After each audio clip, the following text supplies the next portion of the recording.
Here's my story. B16, be black and have family down in Alabama. They farm and own a huge amount of land down in Huntsville. Uncle owns a big house and a bunch of trailers they put out in the woods for hunting or camping. Down south cousins suggest that we go out there to camp. No, I'm a city kid from Chicago, so they tease the fuck out of me. Plug food, kill a pig and some chickens, and bring necessities to camp out for a few days. Get to the camp and it's obvious something is weird. Air has this weird electric smell like right before a storm. Ozone. We think nothing of it and unpack and go down to a little creek to swim for a few hours. All of a sudden, some older white guy and a white teenager come out of the bushes. He has a shotgun in the crook of his arm and says hello and asks us what we're doing this far back in the woods. Tell him about my uncle, who he knows, as they were camping out. He tells us we need to be real careful out here and stick together. There's a big animal in the woods. His son, who is my age, asks if he can stay and hang out with us. He says okay. I'm going to stop green texting because the story is fairly long and the format is harder to write in. So we end up playing football, dicking around with me. There's the white kid, Tanner, 5 of my cousins, and then 4 of their friends. In total, there were 5 girls and 6 boys. We all were around 15 to 17. We ended up just digging the day away. So we head back to the camp and pull out some stuff for a campfire, even though the trailers both had kitchenettes. Tanner says that his family's property sits up against my uncle's. He wants to run home and ask his dad if he can come out camping with us. My cousin Rooster says he's going to go with him since it's going to get dark soon. One of the girls also wants to tag along. It's about 7 o'clock, and it's starting to get pretty dark. They take flashlights and take the trail toward Ann's property. The rest of us chill. We make s'mores, drink, and kiss on the girls. About 30 or 40 minutes later, there's the smell of ozone again. You could smell it over the smell of fire we had started. This really nasty, coppery smell, like right after you've had a nosebleed and it stopped. It wasn't exactly like dried blood, but it was that nasty metallic back of your throats. We immediately think that it's some kind of electrical malfunction or someone left a hot plate on or some shit. We search the trailers and nothing is on. We can all smell it. All of a sudden we hear people booking down the path towards us, and Rooster, Tan, and the girl all come running into the clearing, out of breath. And they don't even break stride, they all run into the trailer right by where the fire is. We all get the fuck out of there and into the trailers. They end up calming down, even Rooster is crying his fucking eyes out at this point. All the while, the fire is guttering lower and lower. So my other cousins say, fuck it, and are about to go outside to get the generator out of a shed between the trailers. Tanner goes, fuck no, lock the front door, ain't nobody else going outside. He's been crying too. His eyes are bloodshot and puffy, and his pants are dirty as shit. He goes on to tell us that they went up to his house. His father said sure, he could go out camping, but to make sure they were careful on the way back, and that maybe they should take one of the hunting rifles just in case. Evidently, Tanner had seen something in their yard a few days before. Other pigs had come, ripped up and half-eaten. They assumed it was just some big cats or coyotes, even though they don't usually fuck with live animals. He had gone upstairs and packed his stuff and told his dad they'd be okay without the rifle because coyotes avoid people, so they started walking back toward where we were camping. So Rooster finally stops crying and shaking. The girl already had, but she was just staring out the window with a dumb look on her face. He says they had gotten halfway into the woods towards the camp when they started to hear shit. It was almost pitch black by this time, so they weren't sure at first what the fuck it was. The girl says that she heard something in the bushes, right off the trail, and they all beamed their flashlights over there, and there was someone standing back in the woods in a little hollow. Rooster said they shouted at him, told him that he was scaring the fuck out of them, and what a dick he was. He says that's when he realized that the guy was facing away from them. Walking, and they start smelling the nasty coppery ozone smell. They say that they look off into the forest on the opposite side, and it's a dude standing in the forest, backward, slightly closer to the path. So now they start power walking. Tan keeps going, I should have taken the fucking rifle. As they're telling the story, the smell is still super strong, even inside the cabin.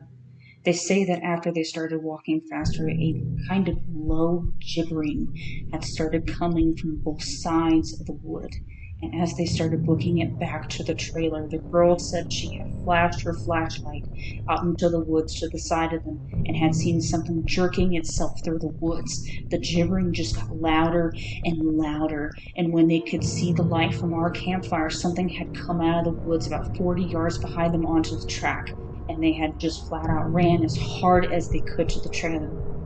We're out in the fucking woods, and we're assuming at this point it's some rednecks or some shit trying to fuck with us. All of a sudden, my other cousin Junior started going on about how he went to school with a native kid that was telling him about the Goatman or some shit. We promptly tell him to shut the fuck up because we don't need any spooky talk right now. But he just keeps going on and on about how it's the fucking Goatman and how we're in his woods and blah blah blah. Now at the time, I had never heard of this Goatman or any of that. But then a couple of years ago, the year before I graduated from college, I had met him for a roommate, and I ended up asking him about it. And to sum it up, it's basically a fucking man with the head of a goat, and he can shapeshift. And he gets among groups of people to terrorize them. It's also supposed to be kind of like the Wendigo. And it's bad mojo to even talk about it, and even worse if you see it. Keep in mind, I didn't know this back when I was 16. My cousin is going. The Goatman's gonna get us. The Goatman is gonna get in and fucking get us. The girls are all terrified, and my cousins are all trying to figure out if it's just some hillbillies or if it's some animal. All of a sudden, the smell just goes away. Like, to this day, I haven't even experienced anything like it. Like, usually smells fade away or lessen. It just literally was there 1 second, and then not the second. So it's after an hour, making it around 9 or 10. We stopped shitting bricks enough to go back outside and stoke the fire again. We figure it was just some assholes trying to fuck with us. We don't go back home because we think if we do, they'll chase us through the woods with some crazy shit. Nothing else weird happens that night. We stay another night. And for the main part of the night, nothing happens. At about 1 in the morning, we're outside getting drunk and telling ghost stories. Someone is finishing some too spooky story. I don't remember what about. The smell comes back. It's so fucking strong that one of the girls literally starts vomiting. I stand up and you can actually feel how clammy the air is. I say we should get inside and this isn't right. We should have just fucking left. We all go back inside and we're standing around. My cousin just keeps going on about how it's the Goatman, and my cousin Rooster tries to shut him the fuck up, and all the while I'm just feeling that something is wrong and I can't figure out what the fuck it is. We end up sitting in there for a while. The smell is just as strong, and we're all terrified and all huddled in this camper. We end up cooking broths for everybody because nobody wants to go outside. It's one of those packs with 4 broths. We have a total of 3 packs. I roll them up on the stove and give everybody a hot dog. I get mine. After a while, one of my cousins gets up and goes over to the pot to get another one. He starts grumbling about how I get 2 broths and everyone else only got 1. And I look at him like he's fucking stupid. I tell him that everybody only got 1 because there were only 12 broths. Once more, he should open up a new pack and cook some more. That's when the girl that had been out with Rooster and Tan just starts screaming, "Oh, Jesus! Oh, Lord, get it out!" She's crying and shivering, and then it dawns on the cousin standing up. What the fuck is wrong? Me and him both glance around the room, and then I feel my heart funking. I run the fuck out of the cabin, and the girl runs out with us. The trailer door is banging against the side of the trailer as everybody books out of the cabin. One of my cousin's friends asks us what the fuck is wrong. I start counting us. There's only 11 there. I shit you not, my cousin verified. There have been 12 people in the cabin, but being that everybody didn't really know each other well, nobody had really noticed the whole fucking time that there was an extra person. And then I realized earlier that I kind of noticed something was off. You know how when you're just digging around, having a good time, you don't sweat the smallest shit, and you don't always keep track of certain stuff? I'm dead sure that someone else had been in the trailer with us, and that they had been there for at least a fucking night, eating with us. What makes it worse is I could figure out which one because I don't think anyone ever actually interacted with the other person / the Goatman. The girl kept praying to Jesus, and we're all sitting outside. Eventually we get big-ass sticks and go back in the cabin, but there's nobody in there. We count again, and there's 11 people. We go back into the trailer and lock the door. We explain. What the fuck happened? And the girl says that she realized too, and that when he was about to say something, the person next to her grabbed her leg hard and leaned over her and said something she couldn't understand. So we are pretty much scared as fuck as we huddle together, and I fall asleep. When I wake up, the sun is just coming up, and half the people are asleep, and the other half are packing their shit up. We all want to walk back home, but like 4 people want to stay until the sun is all the way up, and some people think that we're just fucking around and still want to stay at the trailers. I just want to get the fuck out of the woods. The girl's name was Kira, the one that the Goatman had touched. Anyway, I'd asked her if she really thinks it was something bad, and she says she just wants to go home and she doesn't want to be out in the woods alone for another night. So we decide to split up. The 4 that want to go can go, but I have to stay because I have the keys to the cabin and it's my uncle's and I have to lock up. I'm super pissed at this point because I feel like people aren't taking this shit seriously, and I definitely didn't want to be out in the woods for another night. I spent the rest of the day trying to convince the rest of the people, now 4 girls and 4 guys, to get the fuck out of Dodge. Banner leaves with them to go get a rifle and he says he's going to be back. So there's just 7 of us left by 4 p.m. At around 5 p.m. he hasn't made it back yet. We're getting extremely fucking antsy, and the only reason I stopped begging them to go back was because he went to get up. It's about 5:30 p.m. or so, when the one cousin that did stay says that the girl Kiera is outside. We all look outside, and sure enough, she's standing by the fire pit with her back to the cabin. I'm thinking to myself, if she was so fucking scared, why the hell would she come back? And then I get this nasty feeling in my gut. Keep in mind, the whole time the coppery smell's been gone. Now I realize I can smell just a tinge of it. I say this to the rest of them and everybody. These are the people that wanted to stay in the fucking woods after we had the goddamn Goatman in our midst, is laughing at me and asked if I set this up to scare them. I'm looking at them like I'm not fucking bullshitting you at all right now. I asked them, why the fuck would I play like that? So one of the girls goes outside to get Kara. She stops, she gets halfway to her, and stops cold. Kara starts heaving, and I don't know how the fuck to describe it. Sort of like if someone with their back to her was laughing without actually making any sound. It was this fact that made me realize there was not a fucking sound in the whole woods. It was dead silent. This was like later in September, so it was still fairly hot at the time, but it was super chilly some days too. You could usually hear big-ass geese honking or some kind of birds or squirrels chit-chatting. So I step out of the door and tell her to come back in the fucking trailer right goddamn now. She backs up into the trailer and we lock the fucking door. We pulled in all the shades except one. Put a guy there in a chair to watch her. She stands there for another 20 minutes or so. The guy turns to say that she's still there, and there's a huge fucking bang on the door. We all jump the fuck up and scramble around the living room of the trailer. The banging is super fucking.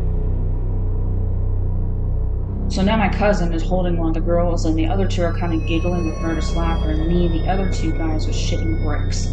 Then we hear Tan, he's screaming, "Let me the fuck in, stop fucking playing."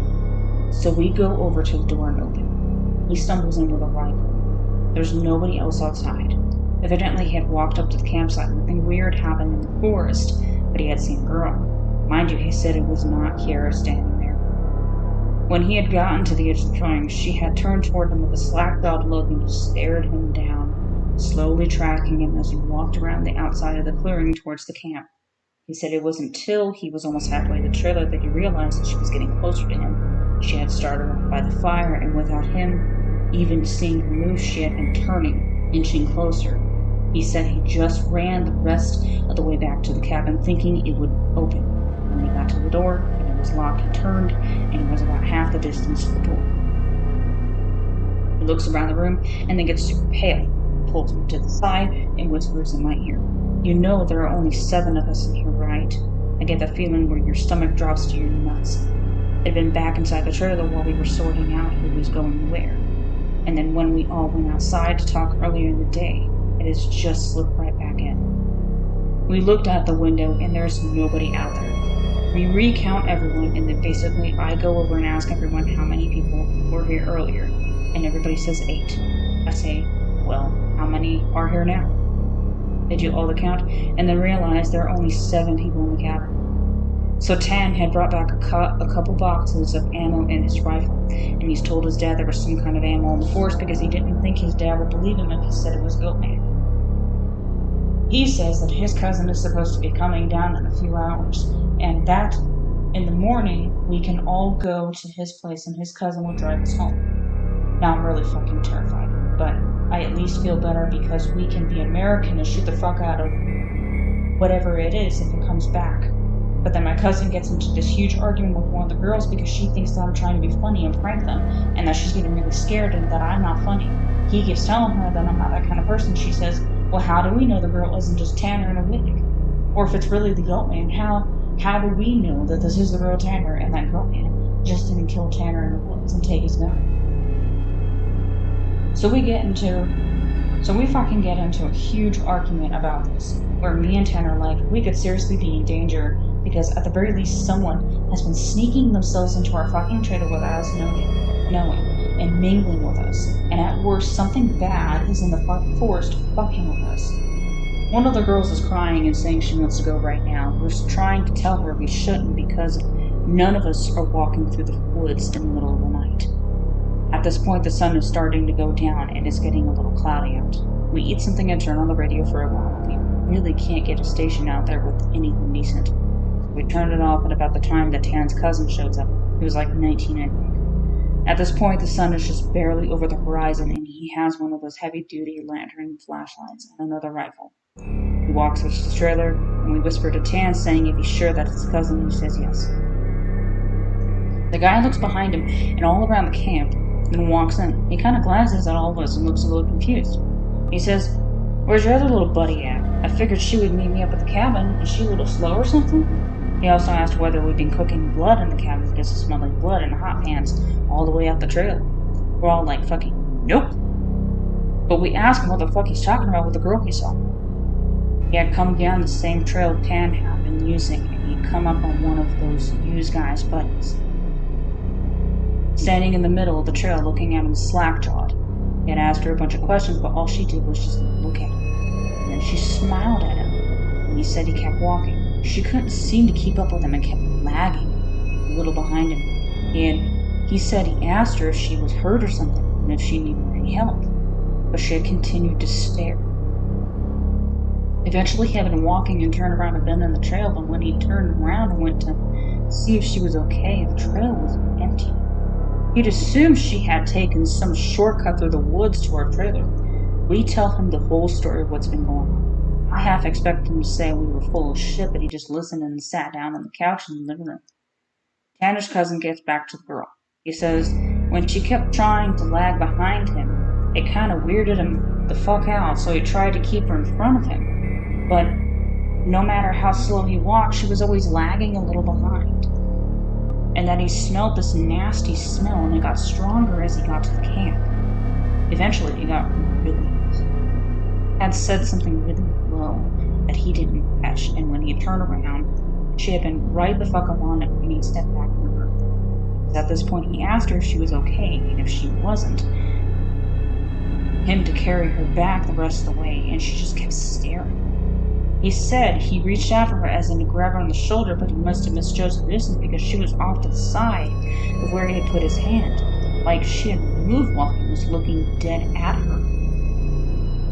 So at this point, we know this shit's real, unless Tan is playing a joke, which we can tell he's not because he's almost pissing his pants. So they load up their rifles, we eat some more, and we just kind of sit around until about 11. To this fucking day, every time I think about this, I really pray to God that it's some huge prank that my cousins played on me and just never revealed, so I would shit for the rest of my life. At round 11, the stink of copper turns into an actual nasty, gross, blood-like smell, like cooking blood and singed hair. Tan and his cousin Reese get the fuck up instantly and grab the rifles. There's like a half knocking, half clawing at the door, and I shit you not, there's this voice. And it sounds like when you see those YouTube cats and dogs whose owners teach them how to talk. It says in this halting, weirdly toned voice, to me,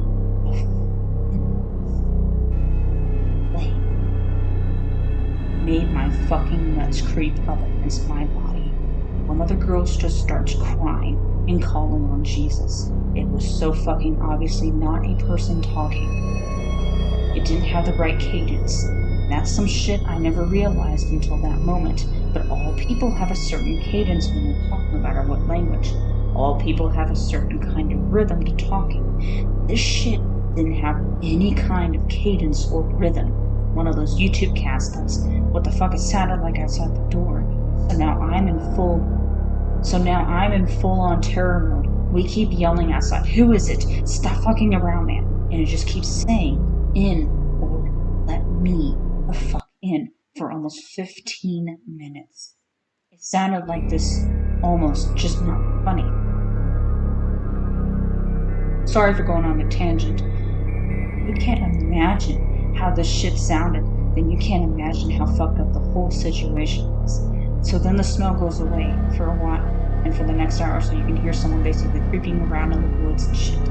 Every couple minutes they come back to the door and say something. Finally, when the smell fades away, it's around 2 in the morning right now. Reese says, "Man, fuck this," and opens the door and walks outside with his rifle. Fires a shot into the air and says something to the effect of, "In the name of Jesus Christ, go away." Fires 2 more times, and then from the woods right up against the river across from the trailer, sounds like something is slowly gibbering and hooting. And then it starts screaming, and it almost sounds like a woman and a cat in a bag screaming together. Like, I seriously have never heard any shit like that. And you can hear the brush over that way start to shake. Reese fires over into the trailer and starts backing into the house. We lock the door, and we can hear the shit keening and screaming. Reese says something that had come out of the bushes super low to the ground and crawling towards the cabin. He had shot at it.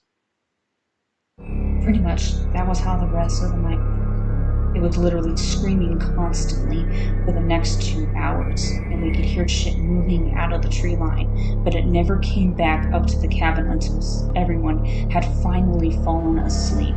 Tan had been sitting in the chair watching the door with his rifle. Nobody else heard or saw this. He told me 2 days later, after the whole thing was over. He said he'd been nodding off after the screaming and noises had finally stopped, and he had been almost asleep when he saw someone come out of the bathroom and then lay down in the middle of the floor and go to sleep. He had just assumed it was one of us. He had nodded off. And then he said, he kind of realized something was wrong while pretending to completely count us. There were 9 people in the cabin. Basically didn't want to try to shoot at the fucking thing in the cabin and have it kill us all then and there, or have Reese wake up and start shooting and then we kill ourselves. So we just stayed awake all night pretending to go to sleep. He said sometimes it would stand up and kind of do this weird jittery thing or heave like it was laughing, and then would lay back down. The story closes pretty weak because from my perspective, nothing happened. We woke up and I noticed that Tam was a little jittery, and then he was avoiding looking at all of us, but we ate some breakfast, packed up, and started walking to his house.